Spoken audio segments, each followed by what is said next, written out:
Ahora da comienzo tu programa Es Necesario que Testifiques por Maranata 911.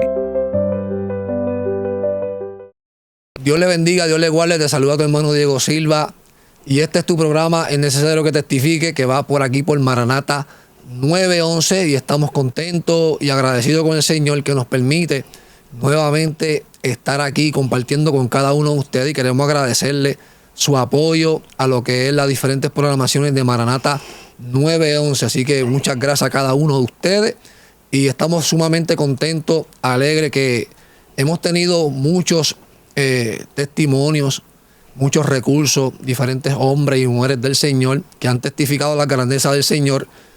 El Señor se ha glorificado a través de su historia, de su testimonio, de lo que Él le ha permitido vivir. Pero este en especial también para mí es ¿verdad? Estoy muy agradecido con el Señor de lo que mis ojos están viendo con esta persona. Porque es un testimonio que para mí ha sido un testimonio vivo. Lo he visto cómo llegó por ahí destruido, he visto cómo vino y se ha depositado en las manos del alfarero, cómo el Señor lo ha ido moldeando poco a poco, cómo ha ido organizando su vida. Y yo me lo gozo en gran manera. Y yo quiero presentarle a mi hermano José Rosario. Dios te bendiga, Dieguito. Dios te bendiga, José. Qué bueno tenerte aquí. Qué bueno ver lo que el Señor ha hecho contigo y con tu vida, papá. Pues Dios te bendiga, Dieguito. Mira, para mí es sumo gozo, ¿verdad? Esta invitación que me has hecho. Y quiero también agradecerle, ¿verdad?, por la confianza a mis pastores Héctor Delgado y Jennifer Carrasquillo por la oportunidad que me han dado.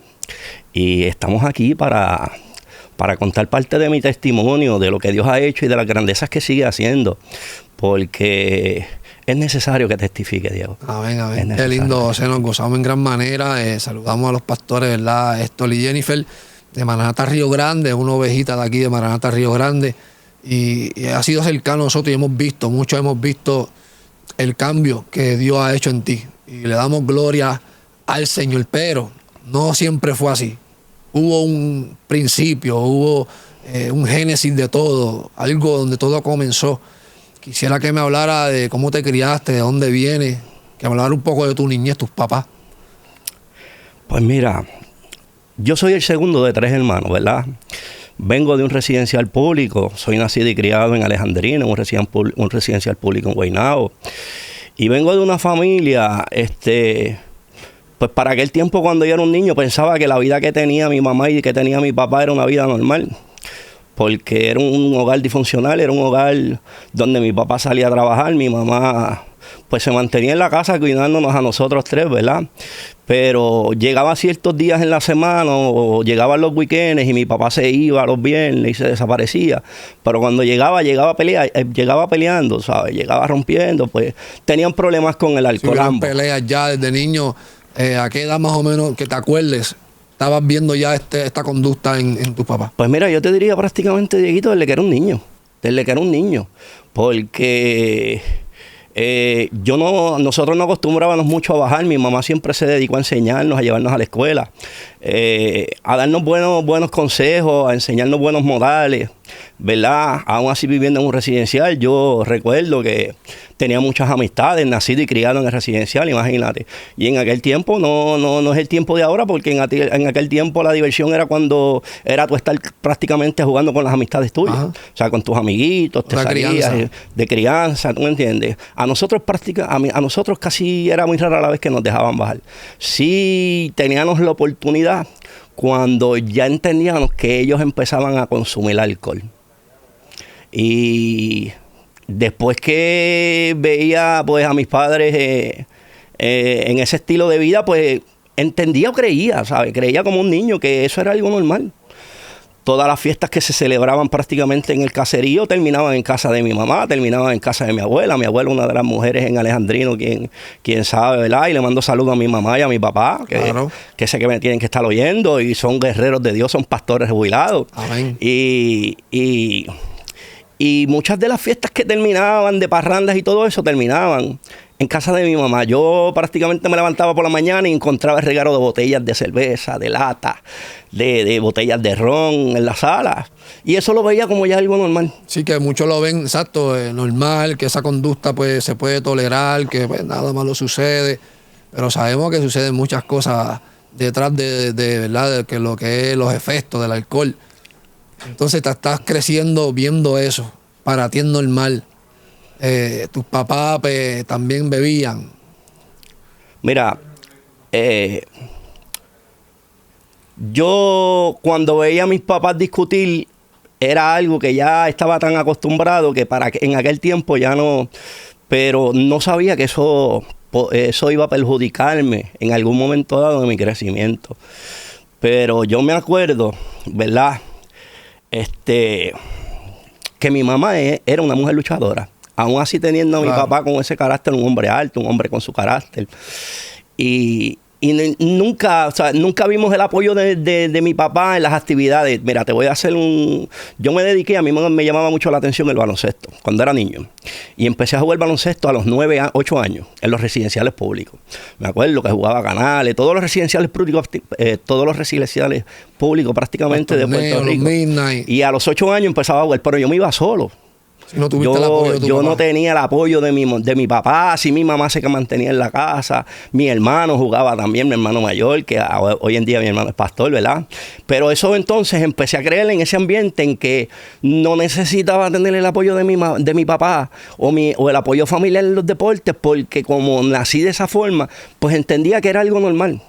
Entendía que eso era algo que en verdad pues, y esa fue la forma según yo fui creciendo, según yo fui, ¿verdad?, pasando los años, hacía y me iba a las canchas a jugar, me iba a practicar.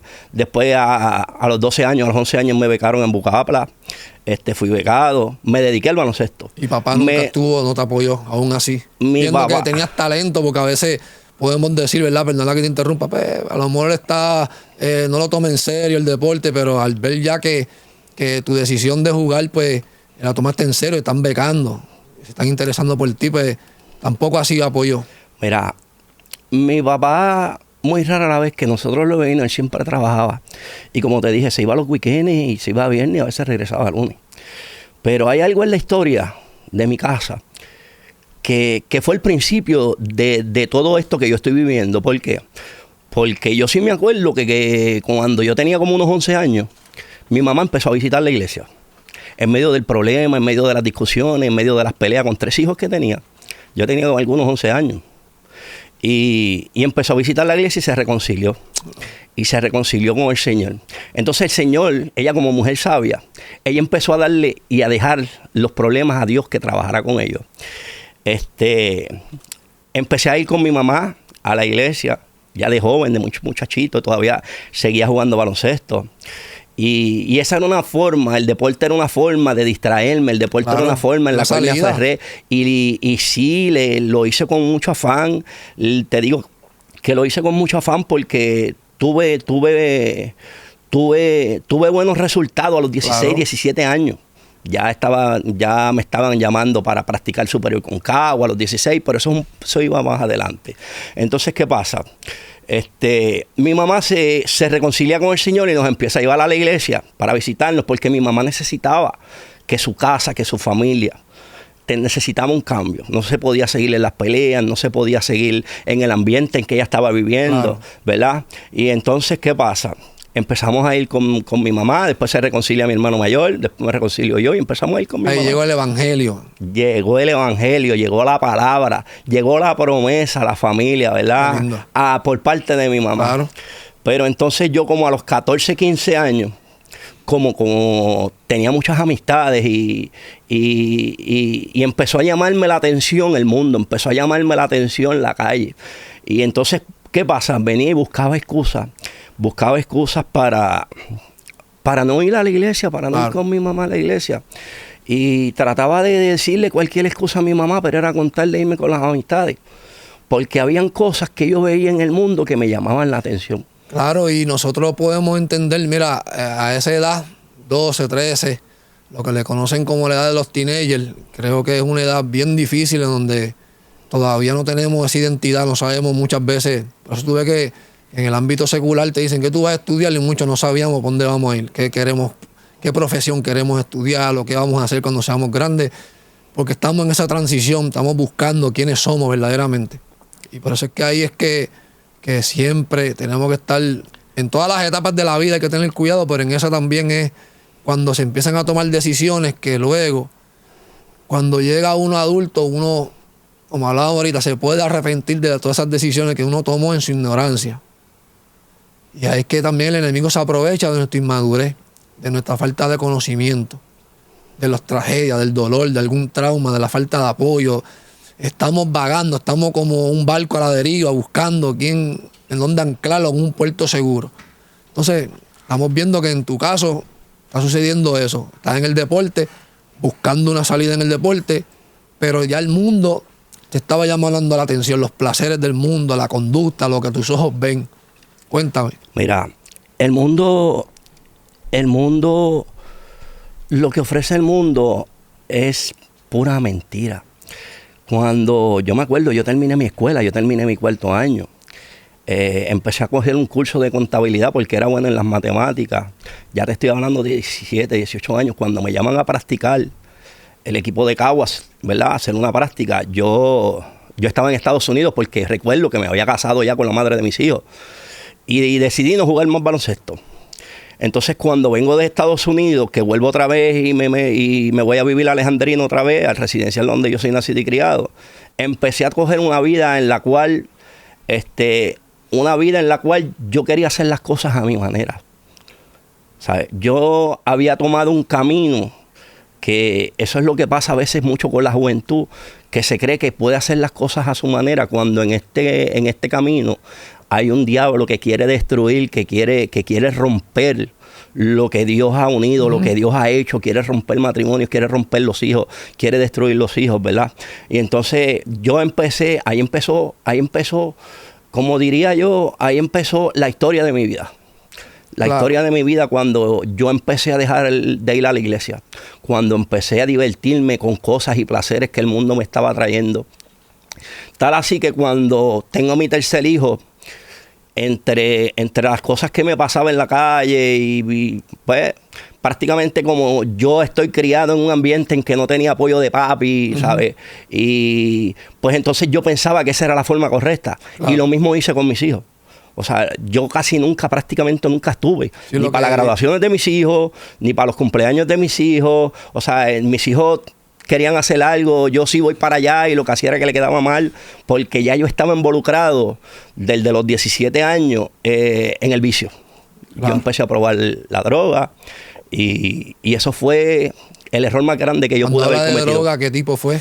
Usaba mucho cocaína. Okay. Empecé con poca cocaína, después me metía pepa, fumaba marihuana. ¿Y eso te lleva a aislarte de tus hijos, a no apoyarlos, a la conducta que habías aprendido? Eso era una forma de desahogarme, pero era una forma incorrecta.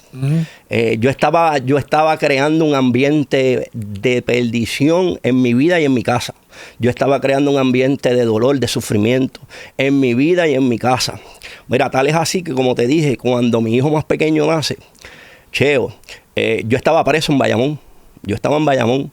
Él nació el 28 de diciembre del 1999. Pero los vicios, perdóname, las malas decisiones, todo eso te llevó a la cárcel. A la cárcel. Porque todo eso me una vida delictiva. Cuéntame sobre eso para luego ir a lo que sucedió con tus hijos. Pues mira, entre el ambiente que yo me gustaba janguear y me gustaba pasearme, siempre estaba metido en los caseríos.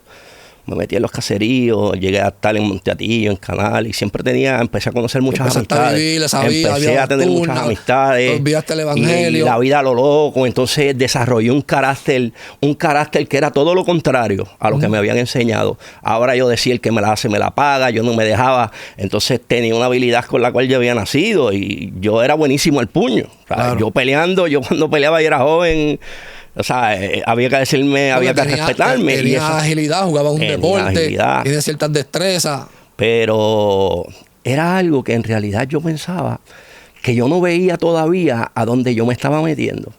Yo pensaba que era algo que era normal. Yo pensaba que era algo que yo disfrutaba. Y después que lo disfrutaba, nada, me quedaba yo hice esto, yo hice lo otro. Puede ser el engaño. A lo primero se te presenta como algo bonito, tú lo puedes hacer y te sientes bien a lo primero, luego poquito a poco te va a ir hundiendo más y más. Yo me acuerdo cuando yo empecé en el narcotráfico, yo lo veía así mismo. Ay, era que vacilón, mira lo que estoy adquiriendo, mira lo que estoy logrando. Pero poco a poco me seguí hundiendo más y más. Y luego para poder salirme, no es que nadie me iba a matar, pero para yo salirme de esa conducta, de ese pecado, de esa maldad, se me hacía bien difícil. Porque yo abrí las puertas, yo llegué a ese nivel. Pero lo vemos superficial, lo vemos inofensivo al principio. Pero es un engaño, o sea. Mira, Diego, yo generaba prácticamente bastante dinero. Yo era un alicate, como quien dice por ahí, yo era un alcahuete, yo no tenía punto, yo no, yo era un alicate del diablo, yo era un alicate yo era un tirador en los puntos, yo no tenía, pero sí tenía que me daba a respetar, y le hacía frente a cualquiera. Porque eso era lo que el diablo había puesto, ese carácter era lo que yo había sembrado después que yo me aparté de los caminos del Señor. Sí, ni te reconocías tú mismo. Ni yo mismo. Tú no eras así, tú no fuiste, aunque no se te crió en el evangelio, pero no se te crió para ser así. Tú vienes de una disciplina, tú estabas jugando deporte y muchas veces las disciplinas en los deportes te crean cierto carácter, te crean eso mismo, la disciplina de no pelear, de no buscarte revoluces, pero ya eres completamente otro, diferente, muchacho rebelde ya que estás en las drogas, estás en el mundo, que se para al frente si que peleamos, sabio en tu propia opinión, escogiendo tus propios caminos, alejándote del Señor. ¿A dónde te lleva eso? Mira, el estar metido en los sitios, en los puntos y me cojo un caso, ¿verdad? Eso fue al principio del 96, me cogí mi primer caso. Estoy en probatoria, cuando salgo que me dan un beneficio, pase extendido, vuelvo y sigo en lo mismo. Porque tú sabes una cosa, Diego, que cuando uno se aparta de los caminos del Señor y uno empieza a tomar decisiones por uno mismo, uno no entiende que lo que está haciendo es equivocado. Uh-huh. Uno no entiende que lo que estás echándote una soga al cuello. O sea, lo que tú estás acumulando es perdición para tú y para los tuyos. ¿Me entiendes? Cuando yo salgo cumplido en marzo del 2000, ya mi hijo había nacido, el más pequeño, como te dije ahorita, Cheo.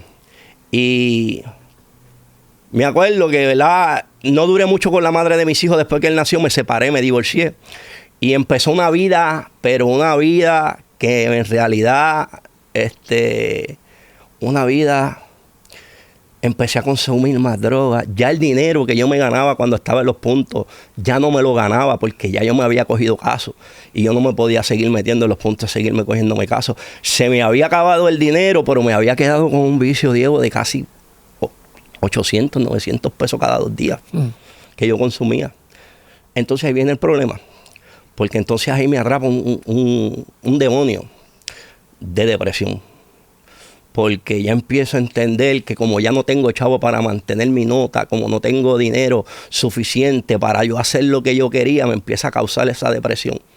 El enemigo empieza a trabajar conmigo. O sea, después que él me da todo lo que me dio, el dinero que yo pude haber generado, todo lo que pude haber hecho, me lo quita.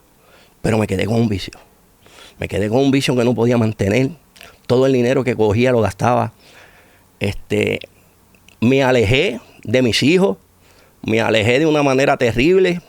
Empezó el demonio de depresión, empecé a entrar en una depresión horrible, donde me traté de quitar la vida en varias ocasiones, ¿verdad? Y todo este proceso y todo esto que pasó en mi vida, pasó durante un promedio de varios años, te diría bastantes años, pero me mantenía en esa vida. Y yo te digo algo, si hay algo que yo tengo que agradecer, es a mi madre. Una pastora de esas viejitas que daba rodillas. Y en bastantes y en sinnúmero de ocasiones trataron de matarme. Yo recuerdo una vez que salí de Alejandrino y no hice nada más que salir de Alejandrino y a los 7 minutos, 8 minutos recibo la llamada, ¿dónde tú estás? Y yo no, yo voy por aquí por la lumera, que se metieron a tirotear y con el muchacho que tú estabas hablando lo mataron. Y ay, Señor, una madre dando rodillas. Una madre que clamaba por su hijo. Una madre que estaba doblando ahí y teniendo la fe de que Dios iba a hacer algo conmigo, ¿verdad? Me acuerdo que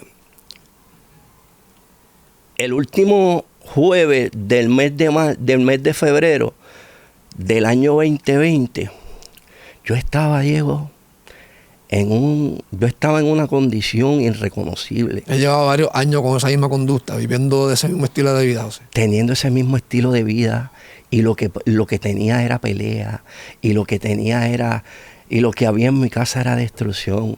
Mira, yo conozco a mi esposa Lucy, que está por ahí, le envío saludos a Lucy Navarro, ¿verdad?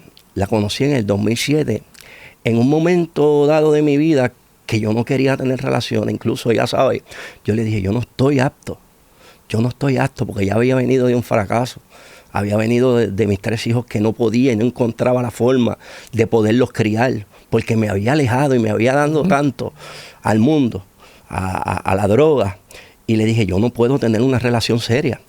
La cuestión fue que empezamos a conocernos y empezamos en ese ambiente, eso fue en el 2007, y pues empezamos y me dio una oportunidad con ella. En el 2010, ¿verdad? Mi hijo mayor cae preso a causa, bueno, tenía un ejemplo que tenía que seguir. Imagínate, yo no le había dado nada ejemplar a mis hijos, yo no le había puesto, o sea, ellos estaban viendo un espejo. Mi papi cayó preso, yo también. Pues entonces cojo la custodia de 2 de mis nietos. Eso fue en el 2011. Cojo custodia de 2 de mis nietos. Yo no entendía en la condición en la que yo estaba por qué todas estas cosas me estaban pasando. Pero era Dios ya Dios estaba trabajando conmigo, sin yo saberlo. Ya Dios estaba trabajando conmigo. Pasan los años, yo sigo con mis nietos, sigo en el mismo tipo de vida. Sigo en el mismo estilo de vida. A mis nietos no los llevaba a la escuela. Ni tan siquiera seguía en el mismo estilo de vida. En una ocasión mi esposa me dice, mira, ya los nenes te ven hasta sudados y ya hasta dicen, ya abuelo está sudado. Y ellos entendían que ya yo cambiaba mi físico. Por la droga. Por la nota, lo que le conocemos por la reacción del químico. Por la nota que yo... La reacción. Sí, ya se te estaba notando ya en el semblante. Ya se está notando porque muchas veces es como el pecado, se oculta, pero llega un tiempo en donde se ve a legua, se ve de lejos. Igual que los vicios. Uno puede ocultar la tristeza, uno puede ocultar los vicios, pero luego ya el deterioro se te ve ya en el físico. Ya lo están viendo tu familia, lo ven los nietos, los cuales tuviste la custodia porque tu hijo, ¿verdad?, fue a la cárcel. Sí, mi hijo cayó preso y la mamá de ellos también. La mamá de ellos se cogió un caso. Entonces y nadie se hizo cargo de ellos, nada más que ellos. Ya Lucy existe a tu vida. ¿Perdón? Ya Lucy ya está en tu vida. Sí, Lucy está en mi vida ya desde el 2007 y yo cojo la custodia en el 2010. En el 2010 por ahí fue que cogí la custodia. Pero sigues viviendo igual, no le están sirviendo al Señor, no hay ningún cambio. 2010, no, 2012. 2012 fue que cogí la custodia. Sigue todo igual. Sigue todo de la misma manera. Sigue todo la vida loca. Pues ella se hizo cargo. Ya Lucy estaba visitando una iglesia como una mujer, pues entendiendo que era la única forma de poder solucionar los problemas. También fue a la iglesia. Y yo te voy a contar que en medio de las depresiones y en medio de la vida que yo me estaba dando, mira, Diego, una de las cosas que más me afectó a mí fue el último jueves del mes de febrero del 2020, del año 2020, el último jueves del mes de febrero, yo recibí una llamada, mi hijo más pequeño, donde me decía, papi, yo quiero cambiar, yo quiero irme para tu casa, yo quiero dejar esta vida que yo estoy teniendo, yo quiero que tú me ayudes. Y esas palabras, lo que nunca me había pasado, nunca mis hijos me habían llamado, nunca teníamos una distancia, esas palabras me chocaron. Hubo un acercamiento. Un acercamiento, pidiéndome ayuda. Y yo me acuerdo que yo le dije, papi, ¿qué te pasa? Me dice, no, papi, que yo quiero dejar esta vida. Yo quiero estar tranquilo. Yo quiero irme para tu casa. Diego, lo que yo estaba pasando no era fácil. Las peleas dentro de mi casa, eso era la orden del día. Las ofensas, las malas palabras, la depresión, la droga. Y yo le digo a mi hijo estas palabras. Yo dije, papi, yo no puedo. Papi, yo tengo mis problemas. O sea, tú me estás pidiendo que yo te ayude cuando yo no puedo. O sea, el vicio me está arropando. La droga, ¿sabes? Los problemas. Yo estoy a punto de divorciarme, yo estoy a punto de... Dame un break. Fue lo que le dije a mi hijo. Sin saber que sí iba a ser la última vez que yo iba a escuchar su voz. Eso fue jueves. Las palabras de mi hijo antes de enganchar fueron: papi, yo no quiero volverte a ver. Yo no quiero volverte a ver así. De verdad. Tú eres mi pai y yo no quiero volverte a ver así. Y me acuerdo de aquellas palabras porque pasó el fin de semana y el lunes por la noche, el día 3 de marzo del 2020, recibo una llamada como a las 10 de la noche.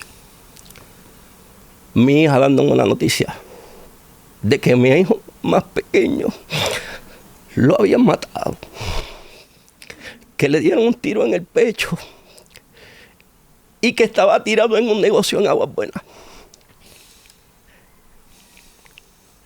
Aquello me desbarató, me destruyó por completo. Porque me acordaba cuando él me dijo: papi, ayúdame. Y a causa de la droga yo no pude hacer nada por mi hijo. Pero lo que empezó en mi vida con una depresión tan tormentosa que arropó mi vida de una manera que te podría decir que es inexplicable, que no hay forma como yo te pudiera describir en la forma en que la depresión arropó mi vida. Para Dios era un comienzo. Porque lo que para mí era una tragedia, para Dios iba a ser una bendición y yo no lo entendía. Ahí entonces fue peor. Ahí entré yo peor más todavía en las drogas. Ahí entró entonces yo a quererme matar más todavía. Ahí entró la sed de venganza. Era mi hijo más pequeño. ¿Sabes? Que me haya dicho, me acuerdo las palabras: papi, no quiero volverte a ver así. Yo estoy apartado. ¿Sabes? Yo no tengo una fuerza. Yo no tengo una forma de yo poder buscar ayuda porque ya la depresión me dominaba, ya el vicio me dominaba, ya la calle me llamaba, tú sabes, ya eran tantas cosas. Pero estaba sumergido en aquella depresión y aquellas palabras se me quedaron. En un momento dado que decidí terminar con todos mis problemas, me acuerdo que llevaba ya 3 días ya. Irreconocible. 3 días bien flaco, sin comer, ingiriendo tantas sustancias que hasta voces oía, veía hasta peluchas moverse y todo. Decido llegar hasta el hospital, un hospital que hay en Trujillo de salud mental. Y me siento y me toman la presión, pero había algo dentro de mí. Había una voz que yo podía escuchar que me decía: cuando llegues al cuarto, ahórcate. Ahórcate. Y yo fui con esa intención a ese hospital, de terminar con mis problemas.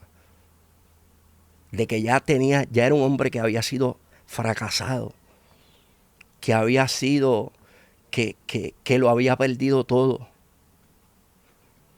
En aquel momento, mientras que me habían tomado los vitales, yo estoy escuchando una voz bien sarcástica, una sonrisa, de una manera tan burlona,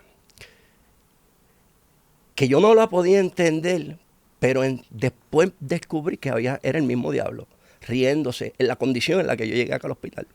Pantalones cortos, 3 días ya sin bañarme, durmiendo en la calle, tan destruido. Tu corazón herido, sangrando, una hemorragia, varón.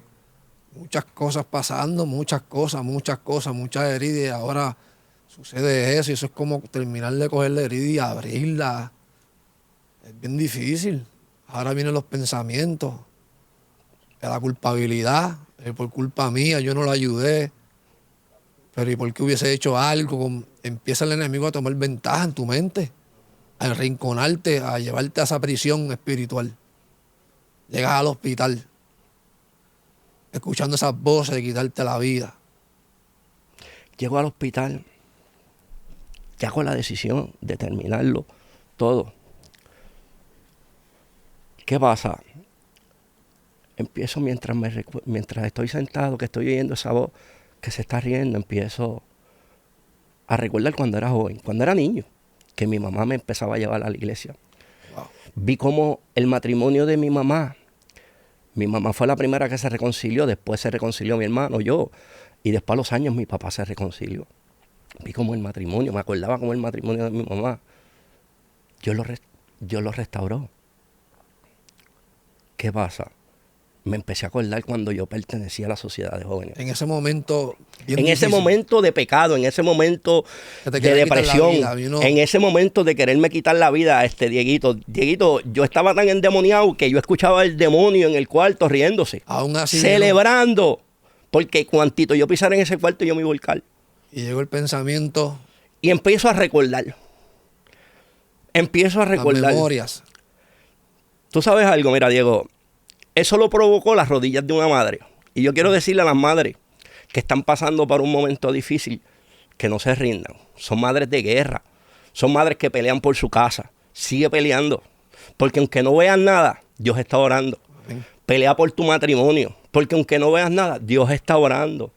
Dios está orando. Y en el momento en que mi mamá estaba de rodillas y yo estaba pasando y teniendo una lucha en el hospital Capestrano, en la sala allí de espera, para entrar y quitarme la vida, y eso es lo único que yo estaba esperando en la evaluación del psiquiatra. En la condición en la que yo estaba, yo iba a ser internado por la depresión. Pero había una madre que no se cansó. Había una madre que decía, no, este es mi hijo y esta es mi casa. Y mi casa y yo vamos a servir a Jehová. Entonces eso empezó a traerme recuerdos a mí de cuando yo era joven, cuando iba a la iglesia. ¿Qué pasa?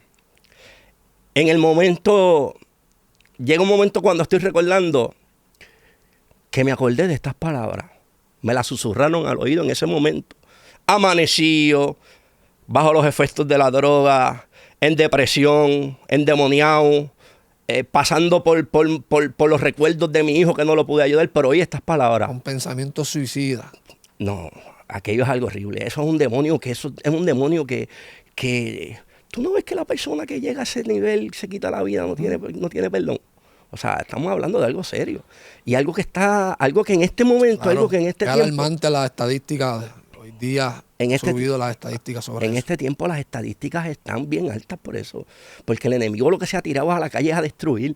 Pero qué bueno cuando tenemos una madre que ora, cuando tenemos una familia que ora. Qué bueno cuando nosotros empezamos y criamos nuestros niños en el Evangelio y se quedan con esa enseñanza, ¿verdad? Se quedan con ese temor de Dios.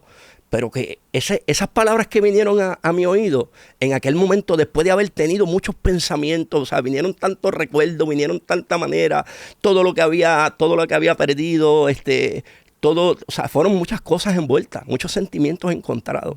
Vinieron estas palabras que fueron las que en realidad me hicieron como que levantarme de ese éxtasis, de esa depresión, que fueron: clama a mí y yo te responderé. Yo estoy sentado en un hospital psiquiátrico, tengo a la enfermera de frente, porque estoy en una condición que ella sabe que yo necesito. Yo necesito una atención urgente. Yo fui solo porque yo no tenía a nadie alrededor. Y me acordé de esas palabras que me las susurraron al oído. Clama a mí y yo te responderé. Llegó a la intervención divina. Gloria a Dios. El momento más crítico. Mira, ay, santo Diego, es que mira, lo que cuantito en el momento que yo dije, Señor, te pido perdón, pero yo te digo, Dieguito, gritando en el hospital, te pido perdón por mis pecados. Ayúdame, que yo no quiero estar así. Ten misericordia de mí. Mira, eso fue algo así. ¿Tú sabes algo? Que yo empecé a sentir un amor tan grande dentro de mi corazón. O sea, yo soy fruto del amor verdadero de Dios, de cómo Dios ama. ¿Por qué? Porque cuando yo empecé a sentir ese amor, a mí no me reclamaron. A mí no me dijeron, mira, llevas 3 días amanecidos. Mira, llegaste aquí por esto. Mira, tú perdiste tu familia. No, yo sentí ese amor en mi corazón. Yo sentí ese amor. ¿Qué pasa? Cuando yo le estoy pidiendo al Señor que me perdone, yo le estoy diciendo, Señor, perdóname. Señor, ayúdame. Que yo no me quiero ver así. Tú sabes que yo no, estando en la condición en la que mis hijos me quieren ver. Diego, la misma voz que yo había escuchado que se estaba riendo, empezó a gritar. aquel cambio de voz a una voz con coraje, como que no, como que yo empecé a oír ese cambio de voz. Entonces, ¿qué pasa? Yo le quiero decir a la enfermera que la tengo de frente, mira, yo estoy oyendo caballo. Y lo he testificado varias veces. Yo estaba oyendo pasos de caballo. Después que yo empiezo a oír pasos de caballo, yo empiezo a oír metales que se caen al piso, como si fueran cadenas que se caen al piso. Y mientras yo oía eso, yo seguía abriendo mi boca. La enfermera me miraba y yo decía, olvídate que digan que estoy loco, si ya para qué. Ya casi Sí, ya. La ley de ingresar. No hay manera ya de que... Pero yo seguía clamando a Dios. En aquel momento yo empecé a sentir una liberación en mi corazón. Yo empecé a sentir una liberación en mi mente. Yo empecé a sentir un cambio en mi sentido. Yo empecé a tomar el sentido a la vida. Yo empecé a pensar, yo dije, Señor, yo sé que tú me puedes levantar. Señor, yo sé, yo tengo mi matrimonio que lo destruí, yo le destruí el corazón a mi esposa, yo la vida de mis hijos yo no la supe aprovechar, yo tengo un hijo que murió, pero yo sé que tú me vas a levantar, porque yo tengo unos nietos. Algo me dijo, levántate y sal de aquí. Yo estaba en un lugar, llego a un hospital de salud mental, no se vacila, hay demonios de verdad. Momento crítico, pero me gusta porque vemos cómo se parece a la historia del hijo pródigo, que está viviendo ya su realidad, porque al principio pero ya llegó a su realidad, a lo que sus malas decisiones lo habían llevado. Pero dice la Biblia que se volvió en sí, analizó, vio a dónde había caído, se volvió en sí. Y ese volverse en sí, volvió a pensar en la casa de su papá, volvió a pensar en su padre, vino en memoria de cuando él le servía a Dios, cuando cantaba los coritos, cuando levantaba las manos y adoraba a Dios, cuando aún en su imperfección Dios lo perdonaba, Dios lo levantaba, lo consolaba. Volvió en esos pensamientos. Te convierte, que ya el tiempo ha avanzado, ¿verdad? Y quiero tocar este punto, te convertiste, aceptaste al Señor. Mira, digo, me convierto y acepto a Cristo. Ya con la mente de que mi matrimonio está roto. Ya con la mente de que ya yo no puedo hacer más nada por mi familia. Pero salí del vicio, salí de la depresión. Estabas en la pelea, ahí fue cuando yo te conocí. Ahí fue cuando tú me conociste, porque yo había venido a Maranata y el pastor Héctor, ¿verdad? Ahí hice la confesión de fe. Eso fue un domingo. Ya yo llevaba 3 días cuando estaba en el hospital y estuve 2 días más en un hospital por alta presión sin dormir. Llevaba 5 días embaratado. ¿Verdad? Con la confianza que te tengo, aún te veías perdido en el sentido, pues estás saliendo de esa transición, estás buscando esa ayuda, estás buscando. Viniste a un lugar correcto, levantaste las manos, ayúdenme. Y lo digo, ¿verdad? De la parte de mi punto de vista, te veía en esa, buscando ayuda, seco, buscando quien te saciara, buscando que te lo aplaudo, te lo admiro, doy gloria a Dios por ti y siempre te lo he dicho de frente. Pero ese proceso ahí fue cuando yo te conocí.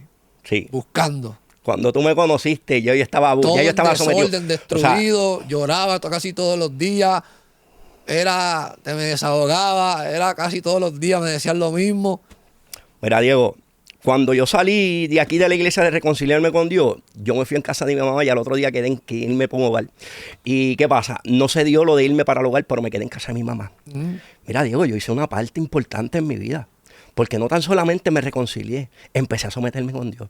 Empecé a buscar a Dios en verdad.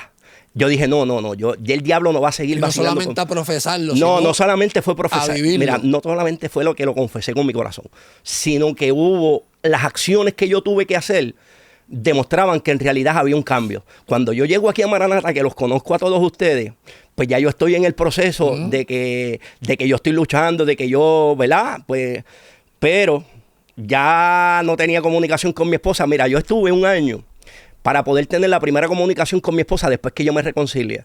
Y en ese año yo me mantuve viniendo a la iglesia. En ese año, por eso era que tú me veías llorando. En ese año yo veía los cultos de la familia y yo decía, Señor, yo sé que yo voy a ver a mi familia ahí.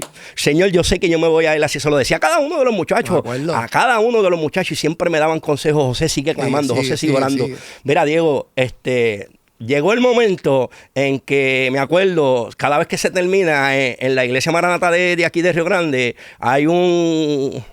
ahí siempre que se va a orar, hay una forma de orar que dicen, el que tenga una petición, pues cierre el puño y ponga la petición ahí. De hecho, yo ponía la petición ahí en el puño. Duro. Ahí sí, Señor, yo sé que tú vas a hacer algo. ¿Cuál es esa petición?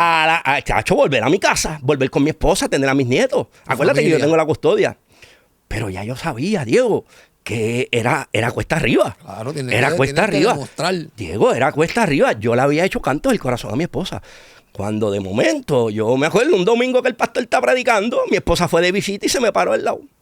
Y el pastor predica, y el pastor predica, y mi esposa, cuando se acabe el culto que van a despedir, mi esposa me dice, ¿qué vas a hacer? ¿Te vas para casa o no? Y yo la miré así, Diego. Y yo le dije, Señor, aleluya.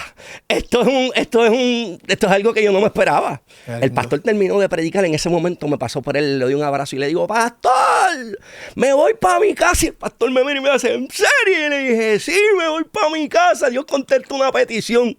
Esa fue la primera. Dios contestó una petición. Hay que sentar a Lucy aquí después. Ay, mira, yo lo que estoy viviendo ahora valió la pena todo lo que pasé el proceso. De verdad, valió la pena porque yo sé que Dios me estaba moldeando. Claro. Porque Dios trabaja con el corazón primero del hombre. O sea, cómo yo podía volver a mi casa, cómo Dios me iba a devolver las cosas cuando yo todavía habían cosas que Dios tenía que sacar. Dios tenía que limpiar este corazón que llevaba tantos años en la calle, en la droga, en la depresión. ¿Me entiendes? Hacer unos cambios. ¿Me entiendes? Y uno de esos cambios fue mi carácter, mi forma, mi actitud. Cuando el pastor en una ocasión me dijo, José, has trabajado y le has dejado a Dios que trabaje con tu carácter. Yo me puso a pensar y le dije, ¿verdad? Me he matado orando, me he matado ayunando, pero mi carácter todavía estaba un poquito. Proceso. Cuando empecé a decirle, Señor, trabaja con mi carácter. Y entonces hice una campaña de 3 a 5 de la madrugada. Tuve como un mes. La petición de Dios es fiel. Diego, Dios es fiel. Mira si Dios es fiel, Diego, que mis hijos me llaman cuando supieron que me reconcilié y después del año que me volví para mi casa, mis hijos me llaman para pedirme perdón, mis hijos me llaman para decirme, el que está en la federal me llama y me dice, papi, estoy orgulloso de lo que Dios está haciendo contigo y cuando salga voy para la iglesia contigo. Me acabo de recibir una noticia hace media hora atrás. Diego, acabo de recibir una noticia de que mi hija se reconcilió con Dios. Mi hija se reconcilió con Dios. Gloria a Dios. La pastora Yossi se la ganó para el Señor de allá de Guaynabo. Gloria a Dios. O sea, estoy viviendo lo que en realidad nosotros estamos para servirle al Señor. Los beneficios. Que Dios tiene. Esos son los beneficios que Dios tiene para los que le aman. Gloria a Dios. Dios está bregando con mi familia y así Dios quiere bregar con tu familia, amigo. Dios quiere bregar con tu matrimonio, amigo. Dios quiere bregar con tus hijos. Pero tenemos que dejar que Dios entre el corazón. Tenemos que dejar que sea Dios el que trabaje. Tenemos que seguir clamando. No podemos cansar, no nos podemos rendir. Tenemos que seguir, ¿verdad? Buscando al blanco de la soberana vocación que es Cristo, ¿verdad? Amén. Y ahí estamos. Y me gozo, sé que el tiempo ha corrido. Tengo un compromiso, vamos a hablar con Lucy porque la quiero aquí. Quiero escuchar su versión. Quiero ver cómo fue ese proceso. Sabes que te admiro, te amo mucho. Gracias, Diego. Sigue hacia adelante, sigue dejando que Dios haga. Amén. Sigue dejando que Dios haga, que Él seguirá haciendo contigo. He visto el cambio en tu familia, he visto el cambio en tu esposa, cómo Dios los ha unido cada día más, cómo su matrimonio se ha fortalecido. Pero ¿sabes por qué fue? Porque tú decidiste asumir tu rol. Tú asumiste tu responsabilidad como sacerdote y vas a ver lo que Dios es capaz de hacer cuando un hombre decide asumir su rol. Así que sigue hacia adelante, sabes que te amo mucho. Te doy las gracias, perdona que te dé esta mano. Te amo, sigue hacia adelante, José. Gracias igual, Dieguito. Veré la segunda parte con Lucy. Te amo mucho, así que hermano, el tiempo ha corrido. Queremos darle las gracias a cada uno de ustedes por habernos acompañado en este programa. Es necesario que testifique, que va a través de Maranata 911. Dios te bendiga y Dios te guarde. Dios te bendiga, Dios te guarde. Si esta programación ha sido de bendición a tu vida, llámanos, queremos orar por ti. Puedes llamar al 787-953-6499, 787-953-6498. Tenemos hermanos dispuestos, disponibles a orar por ti. Queremos poner aún profesionales de la salud a tu disposición. Esto es Maranata 911, un oasis en medio del desierto. Dios te bendiga.